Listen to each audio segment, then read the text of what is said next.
je navigue entre les mondes. Et c'est ça qui me plaît et qui me permet tout le temps d'essayer d'avoir un regard critique sur qu'est-ce qui est en train de bouger, vers quoi on va, qu'est-ce qu'on veut et comment faire pour être des êtres humains le plus complet possible. Et pour moi, cette définition d'être complet, c'est ne pas se limiter à une dimension matérialiste, rationnelle, comme on a voulu essayer de nous imposer. Je suis convaincue qu'on vit dans une mutation anthropologique et que la rupture de notre civilisation est à la fois un retour à une dimension spirituelle que l'être humain a oubliée dans notre civilisation actuelle et au fait que les animismes, d'une certaine façon, doivent reprendre leur place dans notre quotidien. Ce que je vois qui commence à s'activer, c'est un retour vers un état d'être plus complet, plus humain, moins mécanisé, moins instrumentalisé. En tout cas, c'est la dimension que je veux voir dans l'évolution de notre société, de notre civilisation, où effectivement, les dimensions invisibles occupent une place prépondérante, là où pendant des décennies, voire plusieurs siècles, on a essayé de le mettre de côté. Et plus ça va, plus je dis que c'est plus de l'anthropologie au-delà de l'humain qui m'intéresse, en fait. Le rapport au savoir, le rapport au non-humain, le rapport au vivant, au singulier, au pluriel. Voilà, en quelques mots. Donc, on a pas mal de points communs avec des portes d'entrée différentes, quand même. Pour Audrey, j'ai une formation scientifique, j'ai fait de la biochimie, de la biologie, avec un peu de recherche aux États-Unis à San Francisco. Et puis après, tu dois savoir tout ça parce que je raconte beaucoup ça sur les petits films sur Internet. Mais l'idée, c'est de relier science et sens. Or, la science décrit le mécanisme, hein, comment les choses marchent. Le sens parle bien autre chose et est codé par les langages symboliques. Donc du coup, j'explore beaucoup les langages symboliques à travers différentes approches, hein, l'astrologie, la mythologie grecque, le symbolisme en général. Il y a tout un travail qui a été fait sur le symbolisme du corps humain qui s'intitule le parchemin magnifique. Et là, je suis en train de réfléchir aux grands processus de transformation qui ont impacté l'histoire depuis le VIe siècle avant notre ère jusqu'à aujourd'hui, simplement parce qu'aujourd'hui, on est dans une de ces grandes phases de transformation un peu cruciales qui, tu disais aujourd'hui qu'on est dans une crise anthropologique, oui, je suis tout à fait d'accord avec toi, c'est plus qu'une crise économique, c'est plus qu'une crise historique, c'est vraiment la question de la nature humaine hein, qui est en jeu et qui est un processus de métamorphose et de transformation. Donc voilà, en gros, j'essaie de comprendre le monde à travers l'impact du monde du sens sur la dimension matérielle, et ça s'appelle la lecture symbolique. En t'écoutant tout à l'heure, je pensais à ce qui se met en place hein, depuis le début du XXe siècle, hein, c'est-à-dire l'entrée dans le surréel, c'est-à-dire la multidimensionnalité des plans de réalité et de la conscience qui commencent à entrer dans notre champ de représentation et qui vont nous envisager à voir l'avenir et notre rapport au monde d'une manière complètement différente et complètement nouvelle. Maintenant, on est en phase. Voilà. Il me semble. Ah, je crois. Sur les grands principes. Oui. Et puis quand tu disais cette connexion que tu as quand tu es en consultation avec les gens, moi je l'ai aussi dans le processus d'écriture, si tu veux. Donc, comme beaucoup d'écrivains. Oui. Donc, le surréel vous relie, au moins le surréel, la notion du surréel.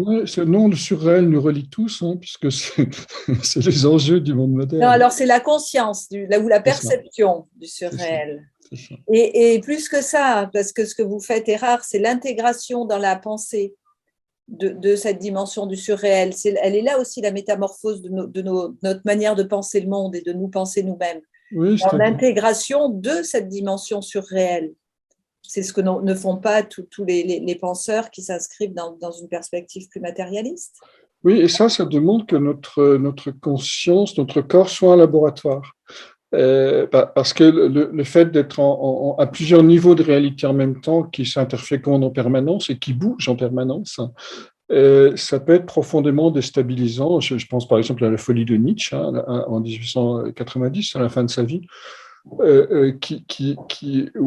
on est pris dans ce grand mouvement des forces signifiantes, intérieures et extérieures, alors qui peuvent être transformatrices si on sait les accompagner, qui peuvent être écrasantes si on les laisse œuvrer dans l'inconscience de leur puissance. Je suis tout à fait d'accord avec ça. J'ai l'impression qu'en fait, aujourd'hui, il y a beaucoup de personnes qui essayent de participer à ce changement en cours, à cette métamorphose en cours, mais qui restent encore avec des approches et des outils que moi j'appelle dépassés, en essayant de mentaliser les choses. Là où ça s'expérimente. C'est-à-dire que, enfin, comme tu disais, Luc, être un laboratoire de son corps et de ses propres expériences. Donc, tant qu'on est uniquement dans le mental, dans la compréhension mentale rationnelle, de mon point de vue, on passe à côté de cette phase de transformation, de ce rite de passage, d'une certaine manière. Hein. On est en train de vivre un rite de passage à très grande échelle. Et ça, ce n'est possible qu'en faisant l'expérience, pas en le pensant, en l'expérimentant. Oui, d'autant plus que la pensée est un obstacle d'une certaine manière, parce que ça crée une espèce de coque mentale, en réalité, qui durcit et qui empêche d'une part la perception de ces grands mouvements de sens. Le monde de la raison devient un obstacle à l'émergence du surréel. Je suis tout à fait d'accord. Et c'est là qu'à la fois les symbolismes, les histoires, les récits, toutes ces traditions de l'oralité sont si importantes parce que ça nous permet d'accéder à un autre niveau de connaissance qui n'est pas forcément palpable par notre mental, en fait. Oui. Et pour moi, ça fait vraiment partie des portes intéressantes et des dimensions à explorer dès maintenant. Oui, je suis tout à fait d'accord, parce qu'au fond, c'est ce qu'Henri Corbin appelait le monde imaginaire, hein. C'est-à-dire ce monde du conte, ce monde du rêve, ce monde non rationnel, entre guillemets, mais qui intègre une autre forme de rationalité, en fait. C'est lui qui est la source de toute évolution, en réalité, intérieure comme probablement extérieure. Alors après, on pourrait questionner le darwinisme, hein, mais en tout cas, pour l'évolution intérieure, c'est pas le hasard et la nécessité, c'est l'émergence de forces signifiantes qui sont recueillies du fait de notre sensibilité plus ou moins grande et du fait de l'accueil qu'on leur offre dans nos existences individuelles.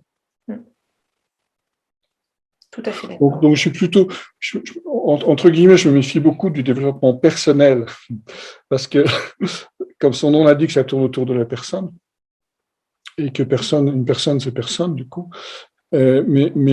Sauf si on entend dans la langue des oiseaux, personne, hein, c'est-à-dire ce qui perd autour, sonner, ce qui sonne autour du son primordial, de la vibration essentielle. Donc, on ne peut pas développer la personne, on ne peut que préparer une matrice à recevoir quelque chose qui est plus grand que soi en soi. Je suis totalement d'accord. Et on en voit les dégâts aujourd'hui hein, de ces abus de développement personnel. Absolument. Là où on a tout en germe intérieurement. Donc, puis d'un point de vue, je veux dire, anthropologique, c'est un non-sens absolu, le développement personnel. C'est-à-dire, ou même d'un point de vue biologique, c'est-à-dire l'être humain n'est qu'une espèce de mammifère parmi d'autres, et comme c'est lui qui réécrit l'histoire, il se met au sommet de la chaîne alimentaire et de l'évolution, mais au fond, on n'a pas les griffes du léopard, la peau de l'ours et la vitesse de course du babouin.